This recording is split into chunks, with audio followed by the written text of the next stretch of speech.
मैं हूं जमाल नासर। आज की खबर जो है ये भी बड़ी ज़बरदस्त है कि यूएनओ की जनरल असम्बली में बड़े ममालिक ने तकरीर की, इस्लामी ममालिक ने भी तकरीर की। कतर के जो खलीफा है तमीम, उन्होंने भी तकरीर की, बड़ी ज़बरदस्त।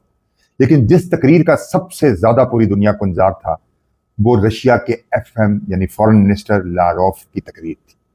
वो आए तकरीर करने और जो कुछ उन्होंने कहा वो मैं आपको बताता हूं। उन्होंने आते ही कहा कि इसराइल को हर हाल में रोकना होगा, वरना इसराइल गजा को खा जाएगा, पूरे फलस्तीन को खा जाएगा अगर उसे रोका नहीं गया। और उन्होंने ये भी कहा कि क्या दुनिया जस्टिफाई कर सकती है जो कुछ इसराइल पूरी दुनिया में कर रहा है मुख्तलिफ मुल्कों के साथ। और ये भी कहा कि वो पूरे मिडिल ईस्ट को तबाह कर देगा। ये बड़ी गौरतलब बात है लारोफ की, कितना जिम्मेदार आदमी, इतने बड़े मुल्क का फॉरेन मिनिस्टर, वो ये बात कह रहा है। और उन्होंने खासतौर पर इस्लामी ममालिक को, अरब ममालिक और इस्लामी ममालिक को खबरदार किया कि वो होशियार हो जाए। और ये भी कहा कि इसराइल जो है वो ग्रेटर इसराइल के ख्वाब देख रहा है। लेकिन ख्वाब याद रखें, ख्वाब ही होते हैं, ख्वाब पूरे नहीं होते। सब मुल्क मिलकर उसे रोके। लारोफ ने यह कहा कि सारे मुल्क इकट्ठे हो जाएं और हर हाल में इसराइल को रोकें। और यह भी कहा कि हम किसी सूरत इसराइल को यह नहीं करने देंगे जो वो करना चाहता है मिडिल ईस्ट में। हम अपनी पूरी ताकत लगा देंगे उसे रोकने में। अपनी तरफ से उन्होंने यह बात कही। अभी आपने देखा होगा कि यूरोप के मुल्कों पे ड्रोन कुछ अटैक्स हुए हैं जिनका इल्जाम रशिया पे लगाया जा रहा है। लेकिन दुनिया को सोचना होगा, और उनमें डेनमार्क भी एक मुल्क है और उसने इसराइल के खिलाफ और फलस्तीन को तस्लीम भी कर लिया है। लेकिन दुनिया को सोचना होगा कि ये तखरीबकारियां कौन कर रहा है, इसके पीछे असल में कौन है, रशिया है या कोई और। पुतिन ने भी वार्निंग दे दी कि हम किसी भी सूरत गजा को हड़प करने नहीं देंगे। वेस्ट बैंक को खास तौर पे कहा है कि हड़प करने नहीं देंगे, वरना पूरा मिडिल ईस्ट ही खाया जाएगा। ये पुतिन ने भी ये बात अपने तौर पे ये बात कही है।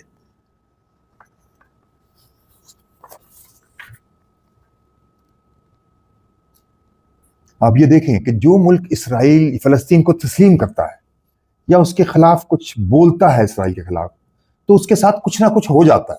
ये भी गौर करना होगा। अब रूस जो है वो चीन की मदद कर रहा है ताइवान में, यानी दुनिया जंगों की तरफ जा रही है। देखें ये क्या हो रहा है दुनिया में, बड़ी हैरानकुन बात है कि वो पूरी तैयारी कर रहा है कि पूरी बैक किया जाए ताइवान के मामले में चीन को। और उसने इसराइल को भी वार्निंग दे दी रूस ने, और वो वार्निंग अमेरिका को गई, ये वार्निंग इसराइल को गई कि आप बिल्कुल हम नहीं खाने देंगे फलस्तीन को। ठीक है, दुनिया में गौर करें इस बात को कि बड़े बड़े जालिम लोग आए। आप अगर शुरू कर दें वहां से कि फिरौन आया था जिसने खुदाई का दावा कर दिया, उसका हाल एंड क्या हुआ। उसके बाद आ जाएं आप हिटलर का, उसका अंजाम क्या हुआ। उसने भी बड़े ख्वाब देखे थे और दुनिया ने उसका अंजाम देखा। अब ये एक और बंदा ख्वाब देख रहा है, अब उसका अंजाम देखते हैं कि क्या होता है। जालिमों का अंजाम कभी अच्छा नहीं हुआ।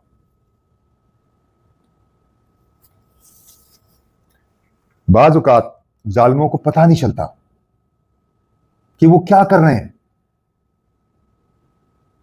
जितनी मर्जी वो होशियारी चालाकी कर लें, लेकिन उनकी सारी तदबीरें उल्टी पड़ जाती हैं और एंड में उनके गले में आ जाती हैं वो सारी चीजें। जालिमों की बात कर रहा हूं। पूरी दुनिया की हिस्ट्री गवाह है इस बात की